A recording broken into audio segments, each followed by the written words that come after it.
Ya, karena agama Islam adalah agama yang diridhoi oleh Allah Subhanahu wa taala. Selain agama Islam mardudun, ditolak, tidak diterima oleh Allah Subhanahu wa taala. Ya. Kemudian bab ini memberikan penekanan tentang wajibnya beragama Islam dari sisi larangan beragama selain agama Islam, menjadi 3 sisi. Yang pertama, larangan beragama selain Islam, ya, seperti agama Nasrani, ya, Majusi atau Yahudi dan selainnya. Ya, larangan beragama selain agama Islam. Kemudian yang kedua, larangan mengamalkan amalan di luar agama Islam. Ya, larangan mengamalkan amalan di luar agama Islam, karena nanti hukumnya mardud, tertolak.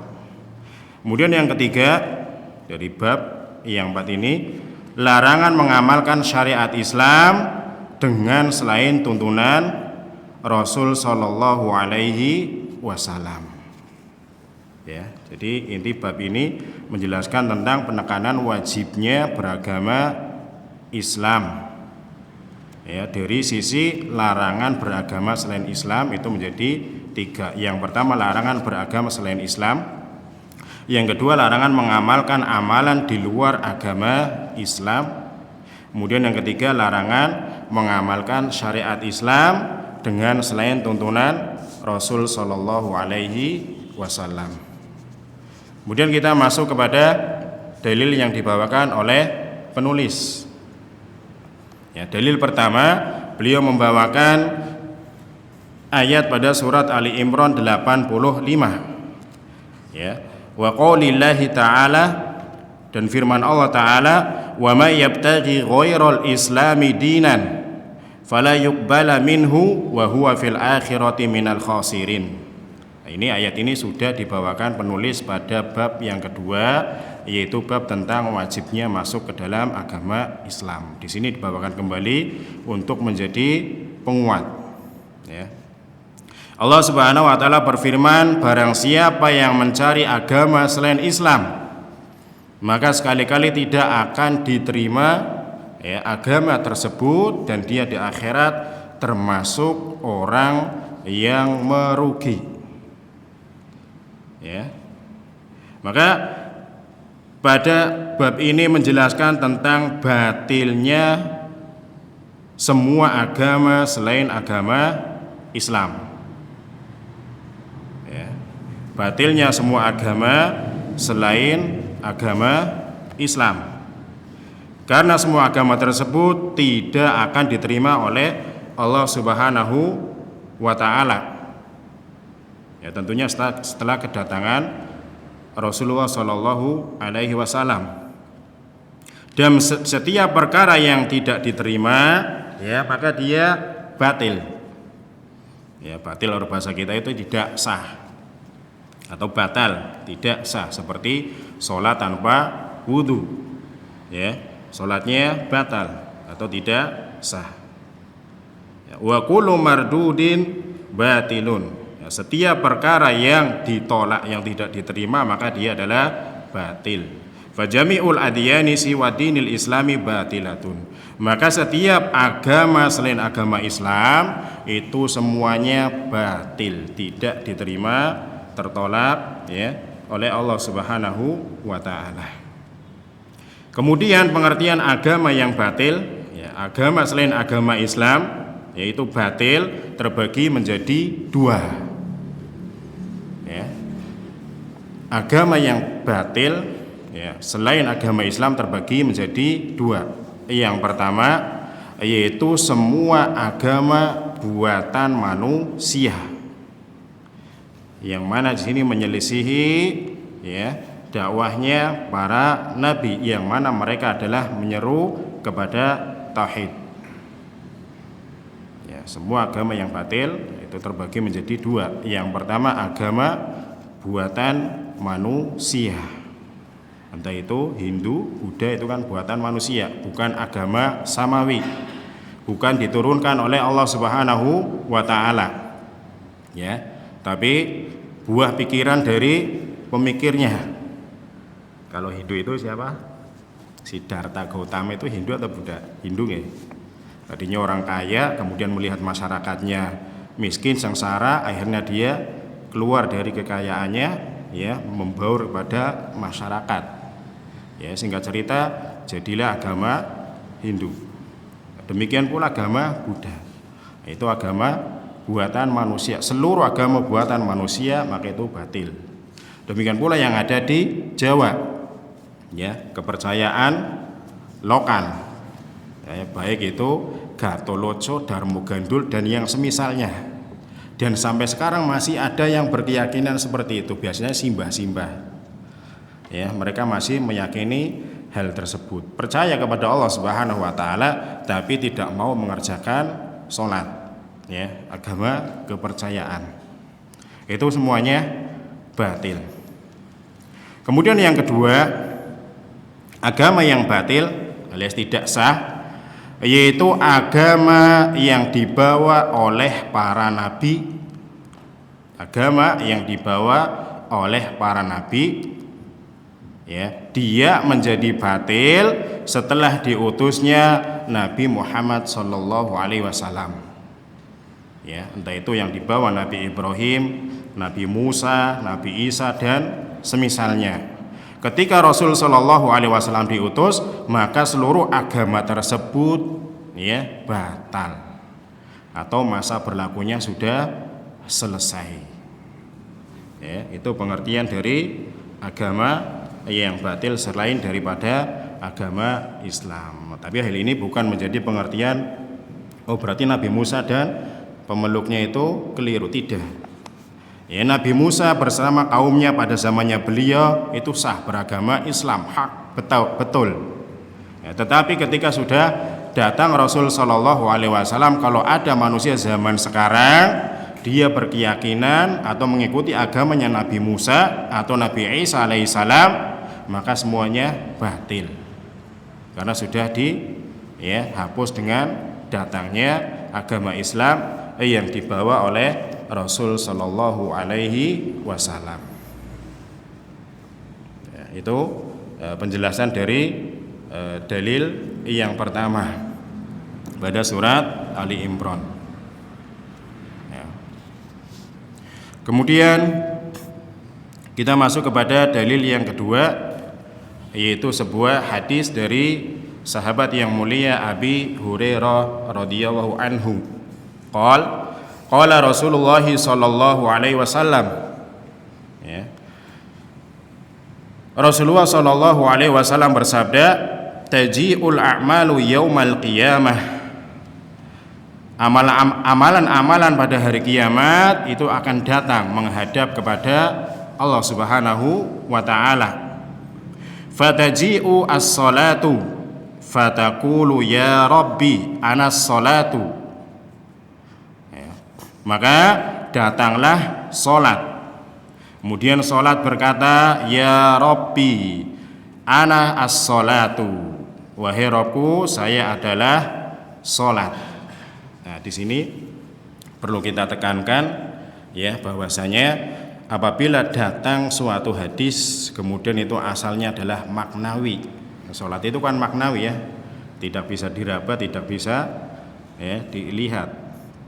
Atau termasuk perkara gaib, maka sikap seorang muslim, ya, kita harus tunduk menerima apa adanya sebagaimana datangnya, sebagaimana juga yang berkaitan dengan sifat-sifat Allah Subhanahu wa taala. Ya, Allah sebutkan dalam Al-Qur'an, maka sifat sikap kita adalah mengimani apa adanya. Ya, jadi jangan dibayangkan sholat datang terus bentuknya seperti apa, punya kaki, punya mulut dan seterusnya, tidak. Nggak perlu kita bayangkan. Dan perlu kita ketahui bahwasanya Allah Subhanahu wa taala adalah zat yang maha mampu. Wa huwa ala kulli syai'in qadirun. Dan dia mampu atas segala sesuatu, sebagaimana kisah nanti pada hari kiamat, yang mana kematian kan juga sama, sesuatu yang sifatnya maknawi, tidak bisa dilihat, tidak bisa diraba. Tetapi nanti pada hari kiamat akan didatangkan oleh Allah Subhanahu wa taala. Tapi dalam bentuk kambing ya. Dalam bentuk kambing gibas. Allah menyeru penduduk surga, kemudian mereka memenuhi seruannya sambil cemas, khawatir kalau dikeluarkan dalam surga. Kemudian Allah menyeru penduduk neraka. Nah, akhirnya penduduk neraka mereka punya harapan, barangkali setelah ini akan dikeluarkan dari neraka. Ya, setelah semuanya berkumpul dikatakan, tahukah kalian apa ini? Maka mereka semuanya menjawab, tahu. Itu adalah al-maut, kematian. Dan kematian akhirnya didatangkan dalam bentuk kambing kemudian disembelih, mati. Kematian menjadi mati. Bisa dipahami enggak? Ya, karena kematian itu termasuk makhluk. Ya. Dan rumusnya makhluk itu adalah segala sesuatu selain Allah. Segala sesuatu selain Allah itu disebut makhluk, entah itu makhluk hidup atau benda mati. Demikian pula kematian, ya itu termasuk makhluk. Dan pada hari kiamat didatangkan kemudian disembelih, maka tidak ada lagi yang namanya kematian. Kembali lagi, maka sikap kita ketika datang hadis-hadis yang sekiranya tidak masuk akal, sikap kita adalah taslim, menerima apa adanya. Ya. Fataji'u as-salatu fatakulu ya Rabbi anas salah. Maka salat datang pada hari kiamat kemudian berkata, ya Rabbi, aku adalah salat. Fayaqulu innaki ala khairin. Maka Allah Subhanahu wa taala berfirman, sungguhnya kamu berada di atas kebaikan. Ya. Summa taji'u as-sadaqatu. Kemudian datang lagi sedekah. Fatakulu ya Rabbi anas sadaqah. Maka sedekah berkata, ya Rabbi, aku adalah sedekah. Ya. Fayaqulu, kemudian Allah Subhanahu wa taala berfirman, innaki ala khairin. Sesungguhnya kamu berada di atas kebaikan. Summa yaji'u as-siyamu. Kemudian datang as-siyam, yaitu puasa. Fayaqulu ya Rabbi ana as-siyamu. Ya, maka dia berkata, puasa itu berkata, ya Rabbi, aku adalah puasa. Fayaqulu innaka ala khairin. Maka Allah berfirman, sesungguhnya kamu berada di atas kebaikan. Summa taji'ul a'malu ala dalika. Kemudian amalan-amalan yang lain juga sama keadaannya. Datang kemudian mengatakan, sesungguhnya saya demikian. Misalkan amalan haji, kemudian amalan birrul walidain dan seterusnya. Ya, kemudian Allah berfirman, innaki ala khairin. Sungguhnya kalian berada di atas kebaikan. Summa yaji'ul islamu. Kemudian datanglah Islam. Ya, fa yaqulu ya Rabbi antas salamu wa ana al islamu. Kemudian Islam datang, kemudian mengatakan, ya Rabbi, engkau adalah as-salam. Ya, as-salam itu salah satu nama dari nama-nama Allah Subhanahu wa taala. Ini jelaskan kurang lebih memiliki dua makna. Yang pertama maknanya adalah Allah as-salam, yaitu Allah selamat dari segala kekurangan dan aib. Ya, Allah selamat dari kekurangan dan aib. Artinya Allah maha sempurna dari segala sisinya. Kemudian makna yang kedua, makna dari as-salam adalah Allah Subhanahu wa taala memberi keselamatan. Ya, memberi keselamatan. Ya, maka Islam datang mengatakan antas salamu wa ana al-islamu. Engkau adalah as-salam dan aku adalah Islam. Fa yaqulu innaka ala khairin. Maka Allah Subhanahu wa taala berfirman, sesungguhnya engkau berada di atas kebaikan. Bikal yauma akhudu wa bika u'ti. Maka Allah Subhanahu wa taala melanjutkan, ya denganmu, yaitu dengan Islam, ya aku memberi atau menghukum atau mengadab, dan denganmu pula aku memberi balasan kebaikan. Ya, di sini syahid dari bab yang 4 ini. Ya. Allah berfirman, bika al-yauma akhudu wa bika uqti. Ya, denganmu, dengan Islam aku menghukum atau mengadab ya seseorang, dan dengan Islam pula aku memberi balasan kebaikan kepada seseorang. Nah, ini menunjukkan tentang bahwa agama yang diterima oleh Allah Subhanahu wa taala adalah Islam. Ya, agama yang diterima adalah Islam. Kemudian qala Allah taala fi kitabihi. Kemudian Allah berfirman dalam kitabnya ya, seperti tadi pada ayat yang di atas pada surat Ali Imran ayat yang ke-85. Wa may yabtaghi ghairal islami dinan fala yuqbala minhu wa huwa fil akhirati minal khasirin. Dan barang siapa yang mencari agama selain Islam, maka sekali-kali tidak akan diterima agama tersebut, dan dia termasuk di akhirat orang-orang yang merugi. Ya, hadis riwayat Imam Ahmad. Ya, hanya saja ini dijelaskan hadis ini termasuk hadis yang lemah. Tetapi di sini dibawakan ya sebagai penguat ya sebagaimana pada ayat yang di atas surat Ali Imran 85. Namun maknanya secara maknanya itu benar. Ya, secara maknanya itu benar.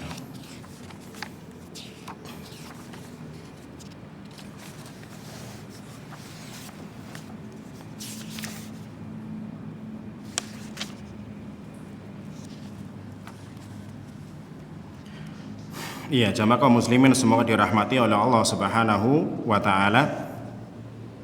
Ya, pada hadis Abu Hurairah radhiyallahu anhu taala ya, yang mana Rasulullah sallallahu alaihi wasallam menyampaikan bahwasanya pada hari kiamat amalan-amalan datang menghadap kepada Allah Subhanahu wa taala. Kemudian syahidnya adalah bahwasanya Islam yaitu datang kemudian mengatakan antas salamu wa ana al-islamu.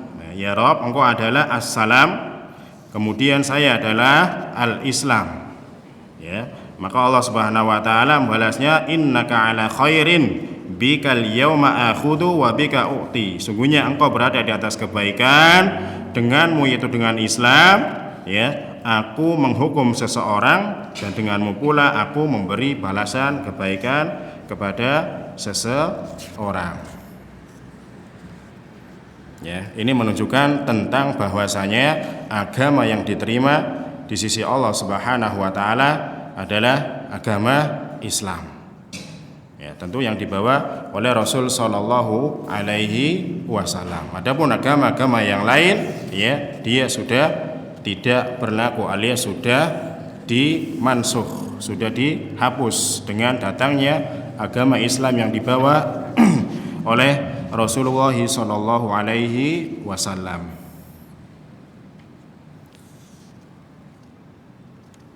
Kemudian kita lanjutkan pada dalil yang ketiga.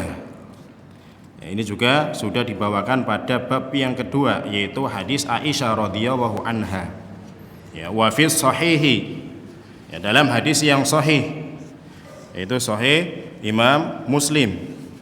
An Aisyah radhiyallahu anha, dari Aisyah radhiyallahu anha, anna Rasulullah sallallahu alaihi wasallam, bahwasanya Rasulullah sallallahu alaihi wasallam beliau bersabda, man amila amalan laisa alaihi amruna fahuwa raddun. Ya. Barang siapa yang mengerjakan suatu amalan yang mana tidak ada, ya, laisa alaihi amruna, tidak ada landasan pada perkara kami, yaitu agama Islam. Ya, tidak ada bimbingannya, tidak ada petunjuknya, tidak ada arahannya, maka fahuwa raddun. Maka amalan tersebut tertolak, tidak diterima, ya, oleh Allah Subhanahu wa taala. Ya, ini juga menjadi syahid mendukung, ya, bahwasanya orang yang beramal yang di luar agama Islam sebanyak apapun amalannya, maka dia tidak diterima.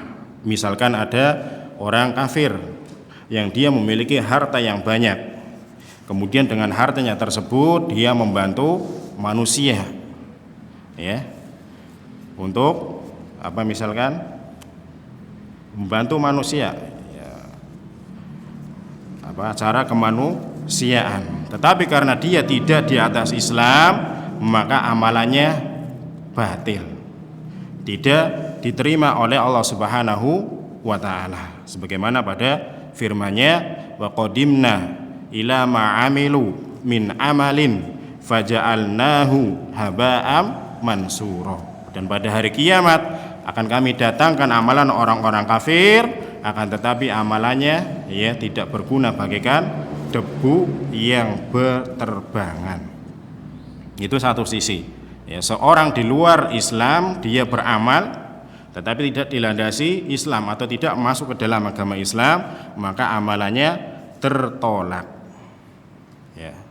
Sebaliknya, ada seseorang dia beragama Islam, tetapi dia beramal dengan suatu amalan yang tidak ada landasannya, alias tidak dicontohkan oleh Rasul Shallallahu Alaihi Wasallam, ya, maka amalan tersebut juga tertolak. Bisa dipahami ya.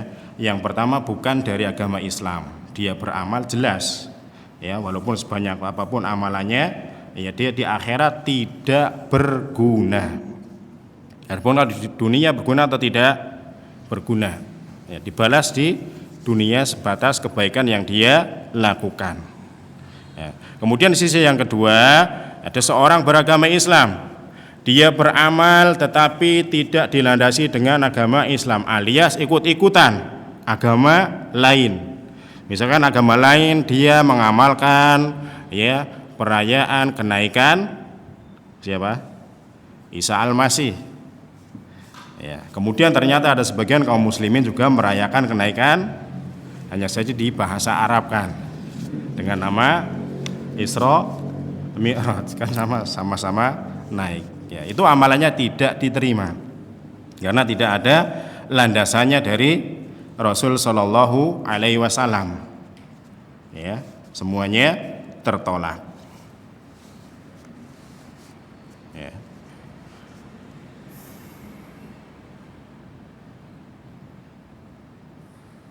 Ya. Kemudian faedah yang dapat kita ambil dari bab keempat ini tentang firman Allah Subhanahu wa taala, wa may yabtaghi ghairal islami dinan fala yuqbala minhu. Ya. Bahwa yang pertama, agama selain Islam tidak diterima oleh Allah Subhanahu wa taala berdasarkan dalil yang pertama. Kemudian juga hadis yang pertama. Kemudian yang kedua, beragama dengan selain tuntunan Islam yang murni, ya, alias yang dibawa oleh Rasul Shallallahu Alaihi Wasallam, itu tidak diterima, sebagaimana berdasarkan hadis Aisyah. Ya, seorang beragama Islam tetapi dia mengamalkan amalan yang tidak ada dasarnya dalam syariat Islam, maka amalan tersebut tertolak, tidak diterima. Kemudian faedah yang selanjutnya,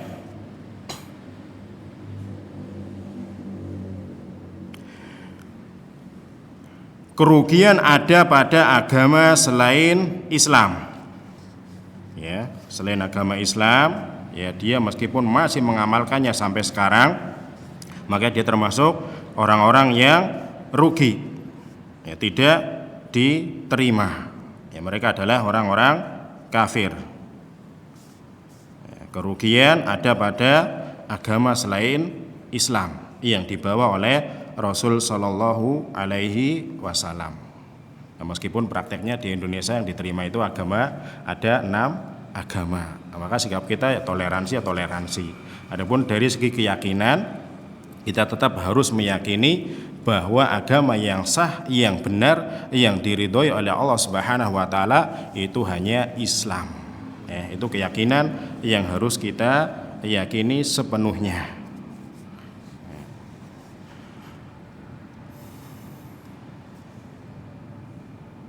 Kemudian faedah yang keempat, amalan yang dikerjakan selain tuntunan Islam yang murni, maka dia tertolak dan merugi.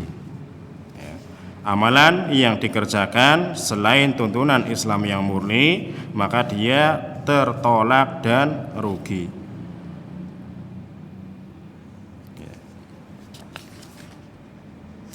Kemudian faedah yang kelima, pahala dan adab itu tergantung keislaman.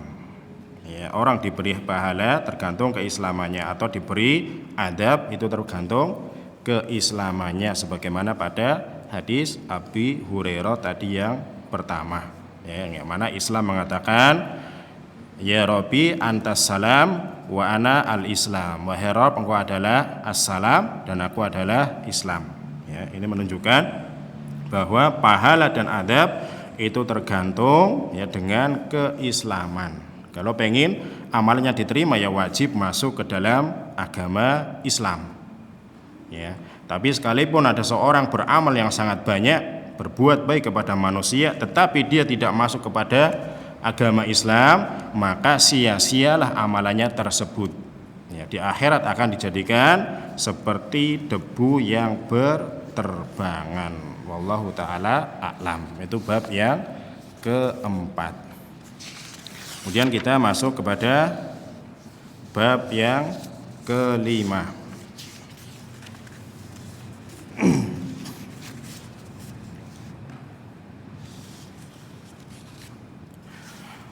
Qala al-musannifu rahimahullahu ta'ala, ya, berkata penulis, semoga Allah Subhanahu wa taala merahmatinya, babu wujubil istighna'i bi mutaba'atil kitabi an kulli ma siwahu. Ya, bab yang kelima itu diberi judul oleh penulis, yaitu bab tentang wajibnya al-istighna, yaitu merasa cukup, bi mutaba'atil kitabi an kulli ma siwahu, yaitu dengan mengikuti Alkitab, yaitu Al-Qur'an, dengan selainnya atau dari selainnya. Ya, di sini bab tentang wajibnya merasa cukup untuk mengikuti Al-Qur'an tanpa mengikuti selainnya.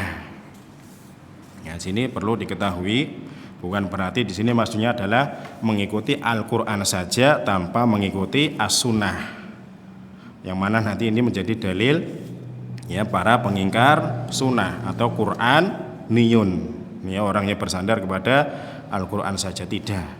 Ya, tapi di sini maksudnya juga yaitu mengikuti sunnahnya Rasul Shallallahu Alaihi Wasallam, atau dijelaskan ya dalam manuskrip yang lain, ya, nuskhoh atau manuskrip yang lain atau masih tulisan tangan, itu disebutkan bab wujubil istighna'i bi mutaba'ati sunnah, ya, tentang wajibnya merasa cukup dengan mengikuti sunnah. Tapi sini yang dibawakan dengan mengikuti Alkitab, yaitu mengikuti Al-Qur'an. Dan di dalam Al-Qur'an, ya, Allah Subhanahu wa taala menjelaskan tentang wajibnya untuk mengikuti Rasul, sebagaimana pada surat Al-Hasyr, ayat yang ke-7, surat yang ma'ruf. Ya, wa ma atakumur rasulu fakhuduhu wa ma nahakum anhu fantahu. Ya, apa yang diberikan Rasul kepadamu maka terimalah, dan apa yang dilarang untukmu maka ya tinggalkanlah atau jauhilah. Demikian pula pada ayat yang lain. Ya, surat An-Nisa ayat yang ke-59 tentang wajibnya mengembalikan perselisihan kepada Allah dan Rasul-Nya. Ya. Ya, di sini jadi menunjukkan tentang wajibnya mengikuti Al-Qur'an atau digabung sekalian dengan As-Sunnah tanpa dengan selainnya. Ya. Ini tidak menjadi dalil bagi orang-orang Qur'aniyun atau inkaru As-Sunnah.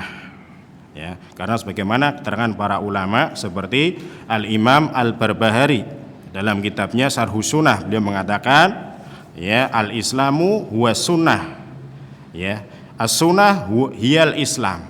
Islam itu adalah sunnah yang dibawa oleh Rasul Shallallahu Alaihi Wasallam. Sunnah itu ya agama Islam. Ya, jadi sama. Ya.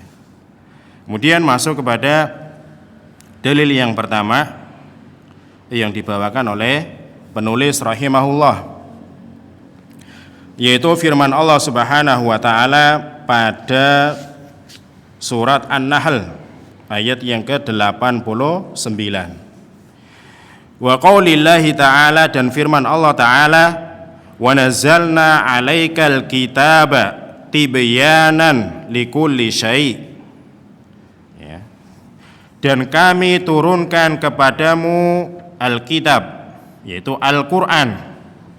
Ya, ini juga menjadi isyarat bahwasanya Al-Qur'an itu adalah kalamullah ghairu makhluqin. Ya, dalam ayat ini ada isyarat bahwasanya Al-Qur'an itu adalah kalamullah. Ya. Perkataannya Allah Subhanahu wa taala, bukan makhluk. Ya, karena di sini ayatnya bunyinya wa nazzalna 'alaikal kitaba. Ya, dan telah kami turunkan kepadamu yaitu sebuah kitab, yaitu Al-Qur'an. Bukan telah kami ciptakan. Ya. Kemudian tibyanan likulli syai', ya, sebagai penjelas atas segala sesuatu. Ya. Jadi Al-Qur'an yang diturunkan kepada Nabi Muhammad sallallahu alaihi wasallam melalui perantara malaikat Jibril, ya, itu adalah kitab yang sempurna, yang komplit menjelaskan segala sesuatu. Ya. Komplit menjelaskan segala sesuatu.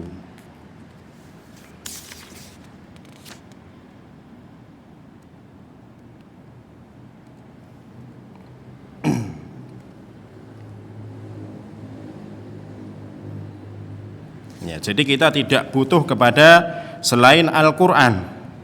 Ya, karena Al-Qur'an telah menjelaskan segala sesuatu. Ya. Bahkan ya kalau kita teliti dengan baik, ya, tentang kisah sahabat siapa? Abdullah bin Mas'ud, ketika ada seseorang wanita, ya, yang dia dilarang untuk bertato. Ya, dilarang untuk memakai tato. Kemudian dia mengatakan, wanita tersebut, bahwasanya saya telah membaca Al-Qur'an dari awal sampai akhir dan tidak saya ketemukan tentang larangan bertato. Ya, maka apa jawab Abdullah bin Mas'ud? Beliau radhiyallahu anhu menjawab, sungguh jika kamu teliti membacanya, niscaya kamu akan mendapatkannya. Yaitu ayat apa? Tadi surat Al-Hasyr ayat 7. Ya. Apa yang Rasul berikan maka terimalah, dan apa yang Rasul larang maka tinggalkanlah. Ya. Al-Qur'an menjelaskan secara global bahwasanya yang dibawa oleh Rasul, yang diperintahkan oleh Rasul, ya wajib diterima. Sebaliknya yang dilarang oleh Rasul wajib untuk ditinggalkan. Dan dalam hadis Rasulullah menjelaskan bahwasanya Allah Subhanahu wa taala melaknat wanita yang minta ditato, ya, dan seterusnya. Ini menunjukkan bahwasanya Al-Qur'an ya telah menjelaskan kepada segala sesuatu, maka kita tidak butuh kepada selain Al-Qur'an.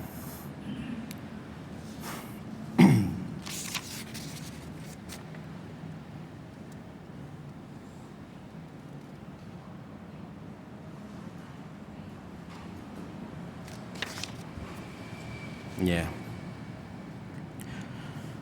Kemudian dalil yang kedua tentang wajibnya merasa cukup dengan Al-Qur'an atau dengan Al-Qur'an dan As-Sunnah. Ya.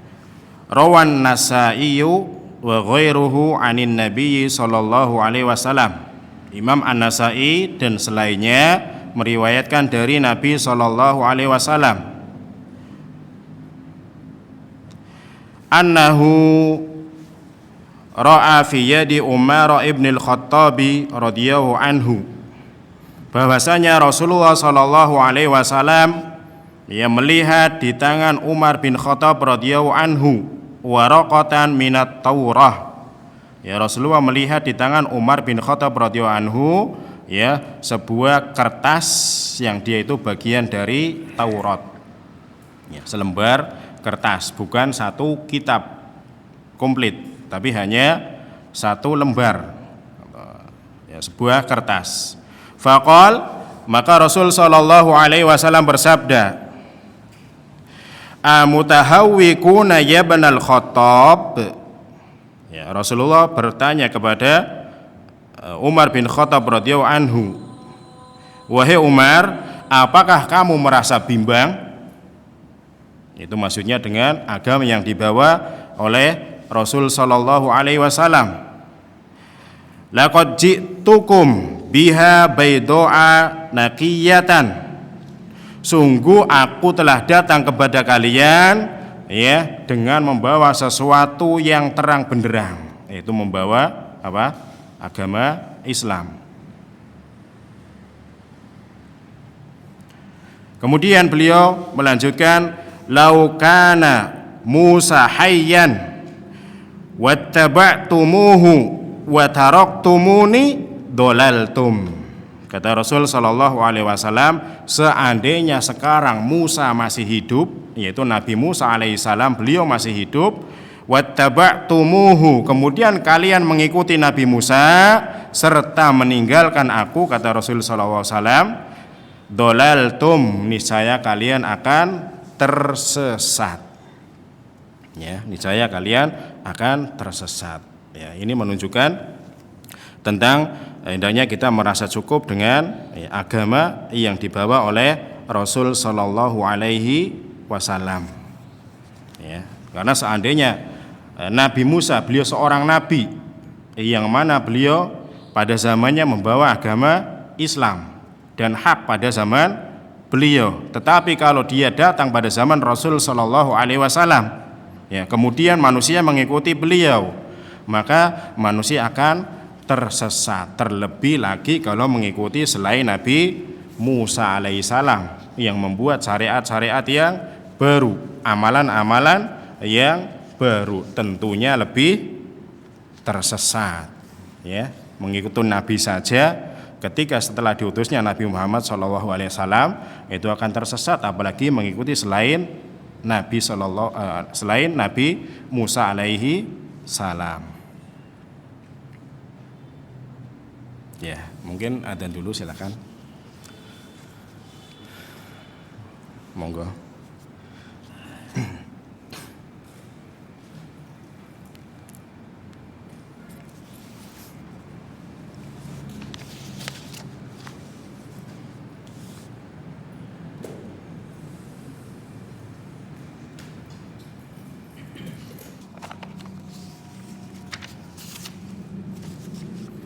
Kita lanjutkan sebentar, yaitu tadi tentang kisah Umar bin Khattab radhiyallahu anhu yang mana beliau yang membawa selembar kertas dari Taurat. Kemudian Rasulullah sallallahu alaihi wasallam bertanya dengan nada pengingkaran, apakah engkau merasa bimbang wahai Ibnul Khattab? Yang mana Rasulullah sallallahu alaihi wasallam telah datang dengan membawa agama yang terang benderang. Kemudian beliau sallallahu alaihi wasallam melanjutkan, laukana Musa hayyan wattaba'tumuhu wa taraktumuni dolaltum. Seandainya Musa sekarang masih hidup, kemudian kalian mengikuti Nabi Musa serta meninggalkan aku, niscaya kalian akan tersesat. Ini menunjukkan wajibnya untuk mengikuti atau merasa cukup dengan apa yang dibawa Rasul sallallahu alaihi wasallam. Kemudian wa fi riwayatin, dalam riwayat yang lain, lau kana Musa hayyan ma wasi'ahu illa tibai. Dalam riwayat yang lain, Rasulullah sallallahu alaihi wasallam bersabda, seandainya Nabi Musa hidup, maka tidak ada pilihan baginya. Itu pada zaman Rasul sallallahu alaihi wasallam, tidak ada pilihan, tidak boleh menyebarkan syariat yang beliau bawa sebelum Rasulullah diutus. Ya. Maka kewajibannya adalah illat tibai, tidak ada pilihan bagi Nabi Musa kecuali dia mengikuti syariatnya Rasul sallallahu alaihi wasallam. Ya, demikian pula misalkan Nabi Isa alaihissalam. Ya, dan hadis yang sahih yang menerangkan bahwasanya nanti Nabi Isa alaihissalam ketika akhir zaman ya turun, kemudian beliau diperintahkan untuk menjadi imam, beliau tidak mau. Ya, beliau menjadi makmum. Ini menunjukkan bahwasanya Nabi Isa alaihissalam mengikuti syariatnya Rasulullah sallallahu alaihi wasallam. Ya. Kemudian faqala Umar. Lalu Umar radhiyallahu anhu mengatakan radina billahi rabbah. Ya, aku ridho Allah sebagai Rabbku. Wabil islami dinan, dan agama Islam sebagai agamaku. Wabi Muhammadin rasulan, dan Nabi Muhammad sallallahu alaihi wasallam sebagai rasulnya. Ya, ini menunjukkan kepada kita bahwasanya sikap seorang muslim yang benar, ya, yang tunduk, yang baik ketika dijelaskan kepadanya kebenaran, sebagaimana kisah Umar bin Khattab. Ya, ketika dijelaskan secara gamblang oleh Rasul sallallahu alaihi wasallam, maka sikapnya adalah at-taslim, menerimanya, tunduk, ya. Sehingga Umar ya mengatakan, aku ridha Allah sebagai Rabbku, kemudian Islam sebagai agamaku, dan Nabi Muhammad sallallahu alaihi wasallam sebagai rasulku. Ya, menunjukkan cukupnya terhadap agama Islam. Ya, dan itu menjadi syarat kepada kita semuanya ketika datang ya dalil-dalil yang sahih, penjelasan yang benar, maka sikap kita tunduk, tidak banyak beralasan. Sebagaimana sebagian kaum muslimin pada zaman sekarang. Ya, dan ini sering terjadi pada para ibu-ibu atau perempuan. Ya, ketika datang hadis, ya, dan ini hadis ini banyak dieyeli, banyak dicari-cari apa namanya alasannya. Hadis tentang masalah parfum. Ya, Rasulullah menyampaikan tidaklah seorang perempuan keluar rumah dengan memakai wewangian, ya, kemudian dicium oleh laki-laki ajnabi, ya, kecuali dia telah berzina. Ya, maka hadis ini banyak ditentang oleh emak-emak. Ya, alasannya nanti baunya macam-macam seterusnya. Maka tidak patut bagi seorang muslim ketika datang hadis yang sahih, sikapnya adalah tunduk dan patuh. Ya, tunduk dan patuh. Lah terus gimana kalau bau? Ya, berusaha ketika mandi pakai sabun dan seterusnya tanpa perlu menggunakan parfum. Boleh ketika di rumah. Tapi sekarang kenyataannya meskipun ya sudah bercadar, ya, ini banyak terjadi. Ya, kadang kita merasa juga lewat, subhanallah baunya luar biasa. Ini dilarang dalam agama Islam, dan banyak sekali dari ya para akhwat yang melanggar perkara ini. Maka ini perlu kita sering nasihati. Ya, sikap kita sebagai seorang muslim ketika datang dalil yang sahih, penjelasan yang benar, maka berusaha tunduk. Ya, berusaha tunduk bukan berarti nanti nggak usah mandi baunya penguk dan seterusnya, tidak. Ya, tetap membersihkan diri tapi tanpa ya berparfum atau dengan menggunakan parfum yang menyengat. Ya, itu mungkin diantaran yang dapat kami sampaikan. Ya, tentang bab yang kelima, intinya wajibnya merasa cukup dengan mengikuti Al-Quran dan Sunnah daripada selainnya. Ya. Kemudian diantara faidah yang dapat kita ambil dari bab ini, yang pertama yaitu mengikuti Al-Quran adalah kecukupan. Ya, hal itu dikarenakan Al-Quran telah menjelaskan segala perkara komplit. Bahkan kalau kita teliti lebih dalam, ya, ini hanya sebagai permisalan, teliti lebih dalam, ternyata Al-Quran juga menjelaskan perkara-perkara misalkan dunia, ya, walaupun nggak disebutkan secara langsung. Misalkan cara membuat roti misalkan, walaupun dalam Al-Qur'an enggak dijelaskan. Dalilnya apa? Fas'alu ahla dzikri in kuntum la ta'lamun. Maka bertanyalah kepada ahli ilmu. Ya, bikin roti ya tanya kepada ahli tukang roti. Itu kalau diteliti secara menyeluruh. Ya. Kemudian faedah yang kedua, ya, di antara keutamaan Islam ialah Islam agama yang lengkap dalam menerangkan segala perkara. Agama yang lengkap dalam menerangkan segala perkara. Kemudian faedah yang selanjutnya yang ketiga, larangan mengikuti selain petunjuk Al-Qur'an. Ya, karena umat Islam sudah tercukupi dengan mengikuti Al-Qur'an sebagaimana tadi hadis kisah Umar bin Khattab radhiyallahu taala anhu.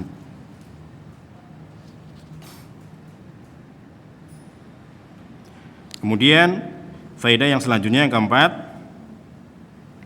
ya, dari poin yang ketiga tadi, larangan mengikuti selain petunjuk Al-Qur'an, dapat diambil kesimpulan, ya, oleh para ulama tentang larangan membaca buku-buku yang berisi kebid'ahan dan kesesatan.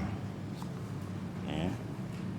Diambil kesimpulan, ya, larangan membaca buku-buku yang berisi kebid'ahan dan kesesatan.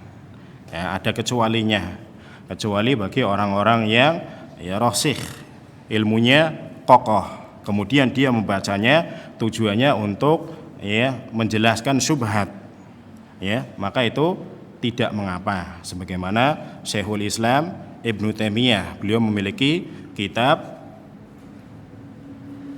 Al-Jawabu As-Sahih Liman Baddala Dinal Masih, ya, jawaban yang benar bagi yang mengganti agamanya Al-Masih. Ya, secara umum larangan membaca buku-buku atau kitab-kitab agama lain, ya, membaca buku-buku yang berisi kesesatan atau kebid'ahan. Nanti dikhawatirkan kita akan terbawa arus syubhatnya. Kemudian faedah yang terakhir,